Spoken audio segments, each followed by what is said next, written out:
un programa más de la Academia Opina. En esta entrevista hablaremos acerca de los nuevos escenarios de la comunicación, la era digital en la que vivimos y la forma en la que nos comunicamos. Hoy en día, las tecnologías emergentes como las redes sociales, la inteligencia artificial, la realidad virtual y el resto de nuevas tecnologías y plataformas digitales han evolucionado y la manera en la que nos conectamos, en la manera en la que compartimos información y cómo nos relacionamos con los demás. En este contexto, hemos reunido a 3 expertos de la comunicación para explorar los cambios, desafíos y tendencias que está dando forma al panorama comunicacional hoy en día. El doctor Julio Bravo Mancero, director de la carrera de comunicación de la Universidad Nacional de Chimborazo, el doctor Juan Pablo Trampus, director de la carrera de comunicación de la Universidad Laica Eloy Alfaro de Manabí, y el doctor Hernán Yaguana, docente investigador de la carrera de comunicación de la Universidad Técnica Particular de Loja. Bienvenidos, es un gusto poder contar con su presencia en este espacio. Bueno, para empezar este diálogo, desde la influencia de las redes sociales en nuestro entorno, nuestra forma de comunicarnos, desde la importancia incluso de la ética y la comunicación visual, en este espacio vamos a profundizar en los temas claves que definen esta era de la comunicación y que está obviamente en constante cambio. Para ello, doctor Julio, empecemos con este diálogo. ¿Cuáles son los principales cambios y desafíos que han surgido en los últimos años en el campo de la comunicación? Gracias. Un saludo cordial para ustedes, para los colegas que participan en esta actividad. Pues yo creo que todo pasa por una reconfiguración de las lógicas de producción y de los nuevos escenarios y las nuevas escenografías en las que nos desenvolvemos los comunicadores. Hasta no hace mucho, todo tenía 2 escenarios de desenvolvimiento. Primero era el diferido y el en directo. Pero resulta que hoy la inmediatez propia de lo digital ha cambiado esta rutina, sobre todo en nuestros estudiantes, en los jóvenes, y nos ha obligado a, reinventar la forma de contribuir desde la academia y luego de asumir los retos también desde la academia, con seriedad, con rigurosidad, con pertinencia. Ya no es la misma forma de presentar contenidos para los medios tradicionales que las exigencias que trae para los no tradicionales, mediado por las redes sociales, incluso el uso del lenguaje, etcétera. Todo está en un escenario distinto. Lo que antes era solamente mediado por, en el caso, la palabra hablada que decimos nosotros, por la oralidad, hoy a través de un mensaje, por ejemplo, de WhatsApp, ¿sí?, da la posibilidad primero de experimentar otra forma de uso del lenguaje, acortar las palabras que ya saben todo lo que los lingüistas dicen en torno a lo que estábamos viviendo.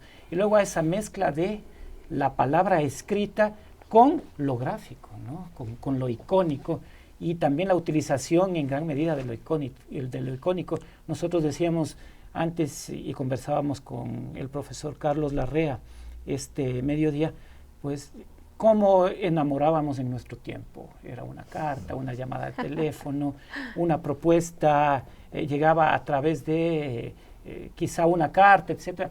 Pero hoy no, pasa a otro escenario, e incluso con un emoticon lo decimos absolutamente todo, y es más explícito que aquellas barreras y aquellos puentes que tardábamos nosotros en cruzar, a veces semanas completas, tan solo para conseguir salir a tomar un helado. Más económico también. Claro. Y entonces hoy ahora es más económico. Otras lógicas de producción y otras lógicas de consumo. Y cuando decimos de producción y de consumo, ya no estamos de manera individual en uno de los 2 lados, sino que nos hemos convertido en los famosos prosumers, que a la vez que producimos, consumimos, y esto es infinito, como la retroalimentación, y nunca para, y nunca se detiene. Y yo creo que tiene una forma de una espiral que a unos encanta, pero a los más viejitos teóricos, expertos de la comunicación, preocupa hacia el escenario al que estamos llegando finalmente. Claro, y también es importante el hecho de que ahora mismo tenemos la comunicación en nuestro bolsillo. O sea, está todo muy rápido, pero creo que también es una desventaja, digámoslo así, o quizá un reto, porque ahora todos pueden crear contenido. Estamos quizá luchando con eso. Doctor Hernán, ¿cómo ha evolucionado la comunicación con la aparición de las redes sociales y otras plataformas? Bueno, buenas tardes, Juan Pablo, colega también de Riobamba, que los tiempos nos vemos. Me hacía acordar del casete también cuando regalábamos. Era costoso y había que llevar una lista para que lo graben. Bueno, para mí, y desde la teoría que yo tuve una influencia muy fuerte de la escuela francesa de Michel Serres, vivimos el quinto estadio. El primero con la interfaz de la oralidad, que fue un momento en el cual se desarrollaron ciertas actividades de acuerdo a esa interfaz. Luego aparece la escritura y cambia radicalmente. Lo que se hacía en la oralidad ya no calzaba en la escritura. Voy a hacer un salto más grande después de la escritura, la aparición de la imprenta, 1440. Igual, en ese tercer estadio lo que funcionaba bien en el segundo estadio ya no calzaba. Luego aparecen los medios audiovisuales, en su mayor plenitud. Y también lo que hacíamos en la época, solo el escrito, ya no calzaba dentro de lo que es el escenario audiovisual. Luego aparece este escenario en el cual también todo lo anterior ya no se puede ubicar acá. Y lo malo es que a veces nosotros pensamos bajo una lógica tan cerrada de que lo anterior se puede meter acá y no es así. En las conversaciones que tuvimos con el profesor Serres, él decía, es imposible que puedas meter un elefante por una puerta tan pequeña porque va tumbando todo. Entonces, ¿qué pasa? ¿Cuál es la moraleja? ¿O cuál es mejor la situación? Entender hoy en día que estamos en este nuevo estadio, incluso yo diría ya un nuevo estadio que es la inteligencia artificial. Porque la inteligencia artificial rompe con lo que era la convergencia, la multimedialidad. Estamos en un quinto estadio en el cual tampoco lo que era hasta hace poco accesible, era lógico, ya no cabe acá. Y claro, para lograr nosotros producir con calidad, para poder estar al tanto de lo que esta sociedad en este estadio demanda, primero hay que conocer sobre qué estamos pisando.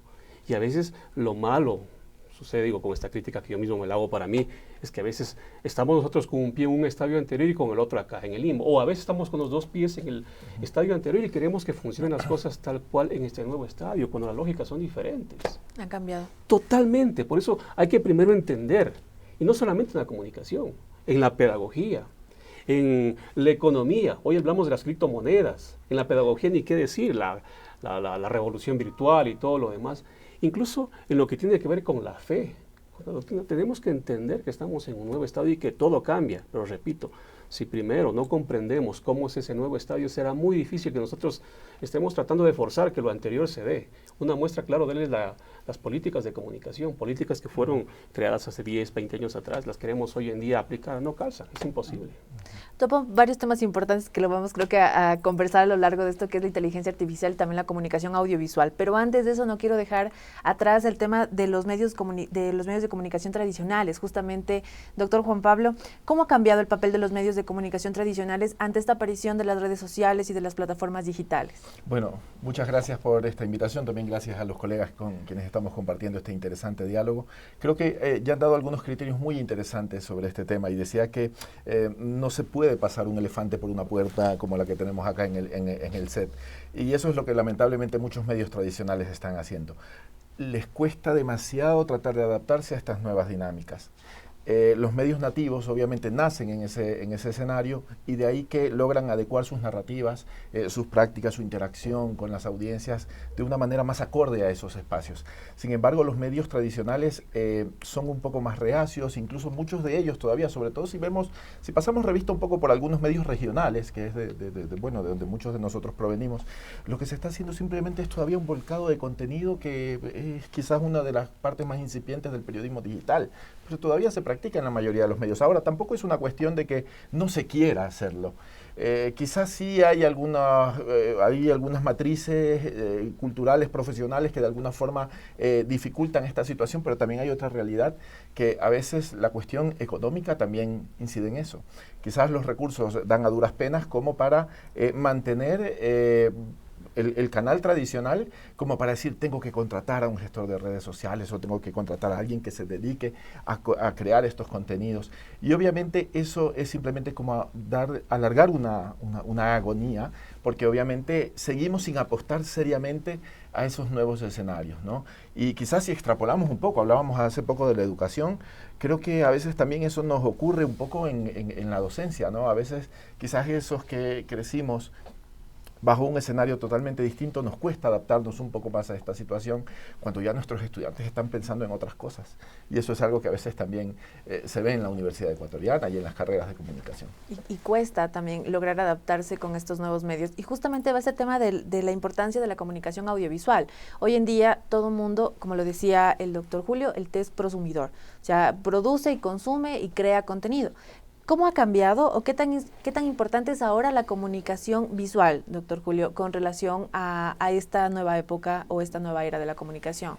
Lo que ocurre es que en la actualidad todo es visual, todo es icónico. Desgraciadamente, miremos nosotros cuántas horas, y hay que hacer la medición, ¿no? Cuántas horas pasan nuestros jóvenes, nuestros hijos, frente al móvil, por ejemplo, y en el móvil ustedes saben que en redes todo es visual. Nosotros nos reíamos, o el humor que nos traían los impresos en las caricaturas, y esperábamos al siguiente día sobre un tema en específico, deportivo, cultural, económico, el diario, el periódico del siguiente día o la revista de fin de mes, para reírnos de ese humor que nos traían los caricaturistas, los editorialistas gráficos, pero hoy no, casi instantáneo, ¿sí? Los memes que nos llegan a través del móvil y que tienen, si bien una carga ideológica, de intencionalidad, etcétera, pero hay que hacer ahí aún una diferenciación también, ¿no? O sea, mirar la procedencia que tiene, porque el editorialista gráfico, el humorista, etcétera, de pronto tiene su formación desde lo comunicacional, desde lo periodístico, pero si nos vamos al otro lado, sí, los memes hay que descubrir también quiénes son los autores, qué hay detrás de eso,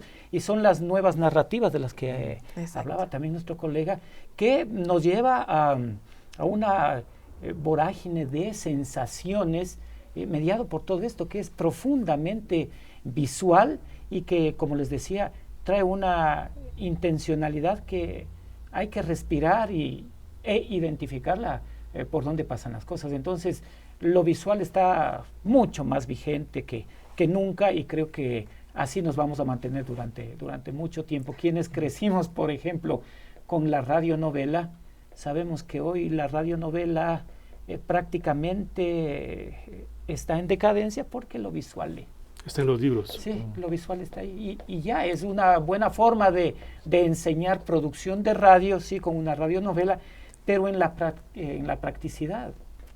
A los chicos no les interesa eso, ellos son más visuales y ellos quieren otro tipo de cosas, y eso les lleva a otro tipo de dinámicas también de producción de estos contenidos. Muy bien. Y justamente también hablando acerca de los nuevos avances tecnológicos, doctor Hernán, ¿cómo ha afectado esto? ¿Hay algún tipo de positivo o negativo con relación a los avances de la tecnología, con la inteligencia artificial, el tema de la realidad virtual? Baudelaire, que es otro de los grandes expertos franceses, también hablaba de que la velocidad está por encima de la calidad. Tú lo mencionabas hace poco, la creación. ¿Pero qué es creación? Partamos de enmarcar conceptos, porque claro, creación puede ser desde lo más simple hasta lo más maravilloso. Entonces, hoy en día parece que no admiramos la calidad. Hasta los años 90 sí se valoraba la calidad. Incluso yo tuve profesores que si no podía ser una buena dicción, una buena vocalización, no pasaba. Hoy en día dice, déjalo. Entonces a veces ese conformismo también, en no ser muy rigurosos, tampoco digo llevar a los extremos porque eso es malo, pero sí tener una calidad para poder de alguna manera valorar la estética de los productos. Yo he visto lo que decía acá el colega Julio. Claro, el mundo es visual, pero mira qué visualización se tiene ahí, hay de todo. Recién hablaba con alguien de la vida espiritual, me decía, mira, el 80% de lo que está ahí tiene un contenido que no es para nada bueno para el ser humano. Ni siquiera estoy hablando en calidad, sino en el fondo como tal. Dice, para nada, es un poco que va a contradecir lo que somos como seres. Pero si seguimos metidos ahí, si no hay una concienciación, ya me voy a salir un poco de la comunicación, pero lo que pasa es que la comunicación no solamente es producir, sino también es un poco tener una identidad con la realidad. Yendo a la pregunta que tú me hacías de la inteligencia artificial, depende. Incluso ahora en los últimos textos que estamos realizando, en las conferencias que hemos dado, más que decir que la inteligencia artificial es un elemento que va a ayudar, es un elemento que uno hay que saberlo gerenciar.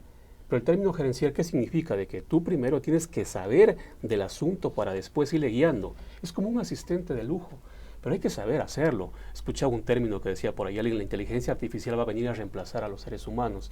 Reemplazará a los seres humanos que realmente no se sumen a conocer qué es la inteligencia artificial por personas que sí se sumaron a conocer y a gerenciar la inteligencia artificial. Entonces, comenzar a buscar pros y contras depende de la realidad. Pero a mí, más allá de la tecnología, es poner en práctica también valores.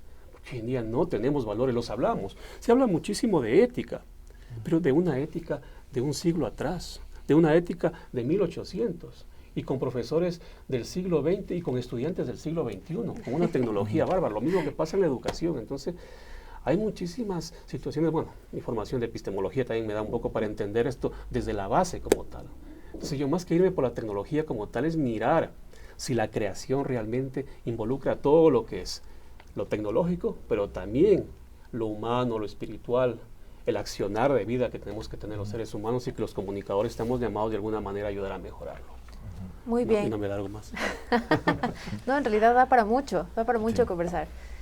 No sé si alguien más quiere aportar algún con relación a este tema. Yo quería acotar algo, y porque estaba pensando a partir de las reflexiones de los compañeros respecto a la calidad, respecto al tiempo, a la producción, al consumo, y pensaba cómo ha cambiado tanto la forma de consumir lo audiovisual, ¿no?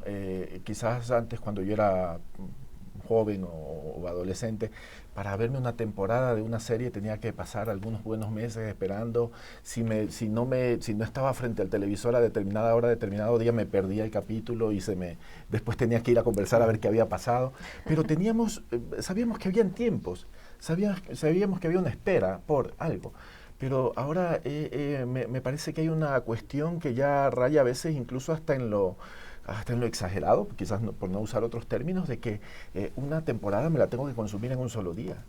Una temporada de 8, 10, 12 capítulos que costó un año quizás o más producirla, y obviamente ya estoy ahí, me la termino y ya estoy otra vez ansioso esperando a que llegue la segunda temporada. Ahora, eso también cómo está afectando la producción, porque cada vez hay una demanda de contenidos más rápidos y que se den más, no me importa que quizás no tengan la mayor calidad, y de alguna forma yo creo que estamos cayendo en una espiral bastante acelerada que al final nos puede llevar a otras situaciones que quizás todavía no las podemos imaginar. Y algo que dijiste, perdón, sí, solo con esto, y lo que acaba de decir Juan Pablo, y por esa celeridad no están diferenciando quién es un profesional de la comunicación con alguien que no lo sea.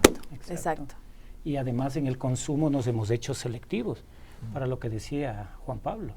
Es decir, ni siquiera miramos completas las series, porque empezamos, no tenemos el interés y vamos a la parte que nos conviene de ahí. Así es. Parte final, se acabó, y la dinámica de consumo termina siendo otra, y ya no nos obligamos a mirar como antes, ni a comprender, ni a contextualizar, porque si yo tomo el inicio, voy al final, no sé, ¿sí?, cuál fue ese nudo, etcétera, y ahí decimos, ¿dónde están los guionistas, los profesionales que construyen las narrativas? Si se trata solo de mirar el inicio y el fin. Claro. Y ahora, eso lo estamos extrapolando a nuestras otras áreas de vida, Claro. a la formación académica, a nuestras relaciones interpersonales, familiares. Así es. Creo que de alguna forma ahí hay una fuerte relación también en toda esta transformación, y cómo también nosotros como seres humanos vamos cambiando. Byung-Chul Han, que es uno de los más grandes filósofos coreano-alemán, que está de moda en Europa, no solamente por lo que escribe, sino por el contenido. Él decía que vivimos una era en la cual no tenemos espacio para la contemplación. Llegas a un lugar muy bonito, te tomas la selfie y listo. Pero ¿qué pasa con contemplar esa naturaleza, con contemplar ese espacio? No la tenemos. Y eso, lo que dice Juan Pablo, nos está afectando también en nuestras relaciones, porque estamos siendo inmediatistas en todo.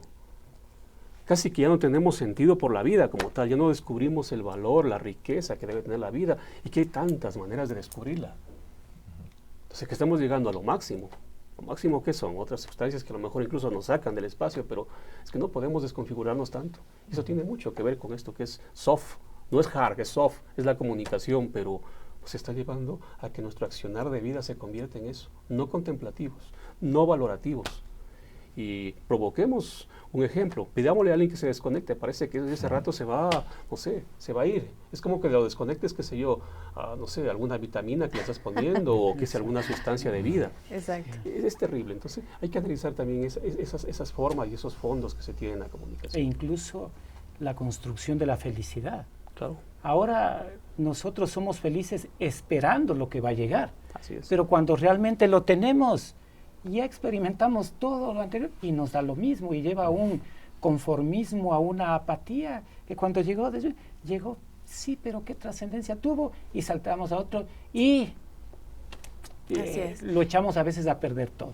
Este tema es muy importante y me gustaría también hablar acerca del tema de los influencers, que eso también me doy cuenta ahora mucho que los chicos, los que quieren mostrar el tema de la inmediatez, de que quieren mostrar el momento y listo, es porque se están generando ya una cierta paga en las diferentes redes sociales, ¿no? Quien tiene muchos seguidores tiene un tema de paga, entonces los chicos como que esa es la manera que ellos se motivan mucho a dar este tipo de ejemplos. Y ya para ir finalizando este diálogo, que en realidad creo que nos faltaría mucho tiempo, muchas horas, pero como para ir cortando, me gustaría que nos cuenten desde su experiencia y su perspectiva y su campo laboral también, ¿cuáles son estas tendencias de comunicación hoy en día que nos puedan aconsejar y que nos puedan también dar a conocer estas nuevas tendencias de comunicación? Empezamos con el doctor Julio. Bueno, si bien nuestras carreras son licenciaturas en comunicación, pero estamos dándonos cuenta que conforme avanza el tiempo, pues los muchachos nos están exigiendo otro tipo de situaciones y hay que ser pragmáticas. ¿Y a qué nos está obligando? A rediseñar carreras, a reformular contenidos, a mirar otras ópticas, no solo por el interés que pueden tener nuestros jóvenes, sino por lo que hemos hablado en este diálogo, por la dinámica que nos trae lo contemporáneo, porque son otras formas de producir contenidos, porque las audiencias tienen otras expectativas por lo que se propone y porque finalmente también hay que observar los intereses que hay detrás de todo esto, de una nueva forma de industrias culturales que están siendo mediadas por lo que vivimos en la actualidad. Entonces, nos estamos reinventando y eso nos obliga también a ponernos a tono en procesos serios de capacitación que llegan a los claustros docentes, etcétera, para comprender esto, para ponernos a tono, como decía Juan Pablo. Sí, los chicos están en otra onda y nosotros no podemos seguir enseñando de la manera tradicional y con autores tradicionales, que está bien para sustentar, fundamentar la parte epistemológica, teórica, etcétera, pero los chicos pretenden otra cosa y eso nos obliga a afrontar con rigurosidad, con seriedad, pero haciendo una prospectiva de largo aliento, o sea, no solo para lo inmediato, sino de largo aliento, tomando en cuenta ese largo aliento, qué espacio significa, ¿no? Porque antes el largo aliento era para 20, 25 años. Hoy quizás ese largo aliento puede ser para un semestre. Entonces eso habría que considerar también.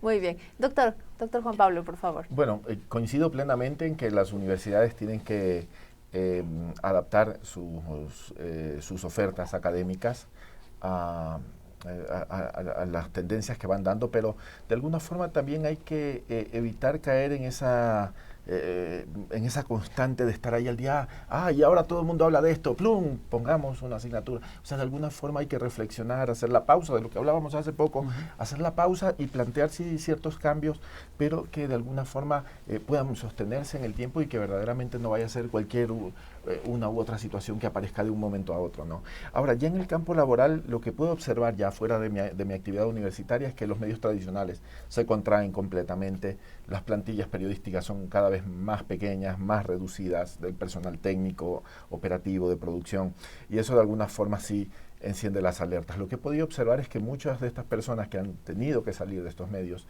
han implementado o han creado sus propios medios hipertemáticos, pero lo que más destaco, y sobre todo aquellos que he podido ver que han salido adelante, son aquellos que desde el inicio siempre han pensado, ok, yo voy a hacer sustentable este medio de tal forma, le voy a apuntar a esto. Este va a ser a futuro, quizás no al principio ya partan con un modelo de negocio, pero ya por lo menos saben hacia dónde apuntan para monetizar sus recursos. Y de esa manera van creando sus nichos y van logrando, y muchos han salido adelante de esta manera. Y aparte de esto también hay nuevos escenarios, no vamos a hacer mención a las instituciones que ya desde hace mucho acogen a los comunicadores, instituciones públicas principalmente, sino también desde lo que observo hay otros elementos que se van sumando, por ejemplo, los equipos deportivos, instituciones educativas, incluso con los deportes electrónicos. Cada vez veo de que hay más demandas de perfiles de comunicadores para de alguna forma pues integrarlos a sus plantillas, porque claro, con toda esta transformación lo que vemos es que los medios hemos dejado de ser el centro del modelo comunicacional, y obviamente son las fuentes mismas las que hoy están en el centro. Entonces, qué mejor manera de ellos tener sus propios comunicadores que sean los que emitan los contenidos hacia todos sus públicos objetivos, ¿no? Y en este caso lo que sí he podido observar es que hay otros escenarios que quizás antes no eran tan tradicionales para nosotros los comunicadores, donde hay algunas personas que se van haciendo espacio para de alguna forma seguir ejerciendo la profesión, ya no desde los escenarios tradicionales. Creo que cada vez menos los estudiantes salen sabiendo de que van a ir a lo mejor a una estación televisiva, a un periódico, a una radio, porque cada vez son más esquivos y son más escasos esos puestos de trabajo, ¿no? Y de ahí que sí hay que ir viendo otras instituciones y otros organismos, más allá de los emprendimientos que se puedan hacer como comunicadores, que también a algunos les va bien. Sí hay otros escenarios que quizás no han sido tan tradicionales y que ahora pueden abrir más las puertas a algunos profesionales en la comunicación. Muy bien. Finalmente, doctor Lernae. Yo me voy con un triángulo en el cual lo hemos venido manifestando desde hace bastante tiempo, en el cual tenemos que nosotros lograr equiparar los principios base de nuestra disciplina, que es la comunicación, las nuevas tecnologías y los valores también humanos. Yo creo que en el momento que conjuguemos estas tres aristas, repito, por un lado los principios básicos de la comunicación, por otro lado lo que tiene que ver con valores de vida, porque hay que enseñar también eso, y las nuevas tecnologías, estaremos hablando de un comunicador que se diferencie, porque medios van a seguir saliendo, y gente que logre manejar esas tecnologías también van a ser cada vez más accesibles. Incluso a lo mejor cuando hacía solamente le doy una orden y ya comienzan a generar. Pero ¿quién va a poder escribir una historia como si lo puede hacer una persona que está capacitada? Yo también no me voy tanto por esta idea de que dicen que, por ejemplo, un podcast no debe durar más de 5 minutos. Le digo, depende de qué contiene. Si el podcast es tan bueno en 2 horas que a mí me da calidad, me da rentabilidad, no digo económica, en el conocimiento, yo invierto 2 horas porque sé que voy a sacar un provecho increíble. Pero claro, el podcast de 1 minuto que son malos. Pero si me da un podcast de 1 minuto que no vale nada, enseguida lo rechazo. Entonces otra vez vamos a la calidad. O sea, hagamos de los comunicadores que sean los que el primer paso lo ponen en la calidad de la comunicación, porque no es que la comunicación esté en declive, está en su mayor auge. Por eso es que todo el mundo hoy día le echa mano a la comunicación. Así es. Pero hay que hacer una comunicación diferenciadora, de calidad, y los que somos emisarios para ir pintando ese camino donde tiene que ir, somos nosotros los de la profesión, nadie más. Entonces yo creo que ahí hay que trabajar fuerte, no como están haciendo los demás que no están en la profesión, porque ellos, claro, no es su profesión como tal, dejémoslos por su lado, que ellos sigan haciendo la comunicación como ellos pueden, pero nosotros, que somos llamados a hacer esos vértices de indicación, hagamos de una manera diferente. Y creo que ahí hay muchísimo para ganar. En el mundo de la comunicación nunca se va a perder porque es una necesidad humana. Es como la respiración, o sea, necesito el aire, o como alimentarme, o como la salud. Entonces, pues, creo que hay muchas cosas y siempre que habrá una plaza para un comunicador. Bien siempre formado. Muy bien. Solo para despedirnos, ¿me ayudarían con 2 palabras de 2 habilidades que ustedes creen que debería tener un profesional en la comunicación que se pueda acoplar a este nuevo escenario de la comunicación? 2 habilidades. Creatividad y rigurosidad. Autoaprendizaje. Y coincido, y disculpe que me le tome también el tema de la rigurosidad. Eso yo creo que hace la diferencia de lo que Hernán decía hace poco, de ser distinto a todo el mundo que ahora con un smartphone genera cualquier contenido.